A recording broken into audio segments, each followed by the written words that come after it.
मंडळी, आज मी तुम्हाला बटाट्याचे पापड दाखवणार आहे। हे पापड तुम्ही घरातच सुकवू शकता आणि अगदी काचेपेक्षाही ट्रान्सपरंट असे हे पापड आहे। तर त्यासाठी आपल्याला इथे सुरुवातीला बटाटे लागणार आहे। तर 4 बटाटे घेतलेले आहे। तुम्हाला किती करायचे आहे त्याप्रमाणे तुम्ही बटाटे घेऊ शकता। तर हे आपल्याला त्याचे साल काढून घ्यायचे आहे सुरुवातीला। नंतर ते लगेच पाण्यात टाकायचे आणि किसणीने आपल्याला जाड किसणीने किसून घ्यायचे आहे। फुल व्हिडिओ चॅनलवर अपलोड आहे। तर किसलेला किस पाण्यात टाकायचा आणि 2 पाण्याने स्वच्छ धुवून घ्यायचा आहे। त्यानंतर हा किस आहे तो आपल्याला मिक्सरला दळून घ्यायचा आहे। आणि त्यासाठी आपल्याला इथे साबुदाणा पण लागणार आहे। तर रात्रभर मी साबुदाणा भिजत घातला होता। 1 वाटी साबुदाणा घेतलेला आहे। दोन्ही आपल्याला अर्धा अर्धा टाकून हे मिक्सर दळून घ्यायचं आहे मिक्सरला। आणि अर्धा ग्लास यामध्ये पाणी टाकायचं आहे। असं एकूण मी पूर्ण बॅटरसाठी 1 ग्लास पाणी वापरलेलं आहे। ज्या पातेल्यात आपल्याला शिजवायचं आहे ना त्याच पातेल्यात आपल्याला हे गाळून घ्यायचं आहे। तर अशा प्रकारे मी हे गाळून घेतलेलं आहे। आणि उरलेला चौथा पुन्हा एकदा मिक्सरला टाकून तो पुन्हा दळून घ्यायचा आहे। अशा प्रकारे सगळं आपल्याला हे गाळून घ्यायचं आहे। तर भांडं आपल्याला गॅसवर ठेवायचं आणि आपल्याला शिजून घ्यायचं आहे। तर थोडं थोडं करून पाणी टाकायचं आहे, एकदम पाणी टाकायचं नाही।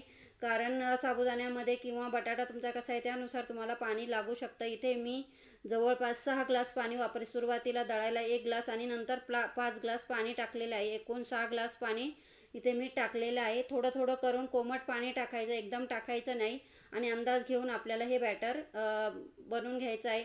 त्यानंतर चवीनुसार आपल्याला मीठ टाकायचं आहे। आणि अशा प्रकारे ट्रान्सपरंट काचेसारखं झालं की समजायचं आपलं बॅटर शिजलेलं आहे। तर आता त्यानंतर आपल्याला 1 चमचा चिली फ्लेक्स आणि थोडेसे जिरे टाकून घ्यायचे आहे।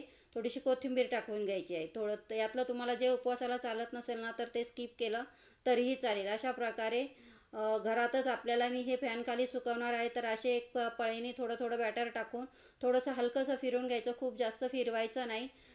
आणि अशा प्रकारे सगळे पापड मी टाकून घेतलेले आहे। आणि तुम्ही बघू शकता आपले सगळे पापड तयार झाले आहे। हे मी घरातच 1 रात्र आणि 1 दिवस सुकवलेले आहे। कारण दुपारी नंतर मी टाकले होते, म्हणजे 14 ते 15 तास हे पापड सुकलेले आहे आपले। आणि दुसऱ्या दिवशी सकाळीचा दिवस आहे। तर बघा पटापट असे पापड आपले निघत आहे।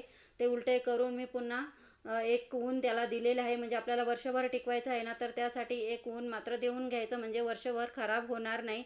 तर आता हे तुम्हाला तळून दाखवते बघा। तळल्यानंतर असे छान असे आपले पापड हलके एकदम तोंडात टाकताच मेल्ट होणारे हे पापड आहे। तर असे पापड तुम्ही नक्की करून बघा। हे पापड तुम्हाला कसे वाटले कमेंट करून नक्की सांगा। चला आता तुम्ही पटकन चॅनलला सबस्क्राईब करा। हे पापड तुम्ही भाजूनही खाऊ शकतात। थँक्यू, धन्यवाद।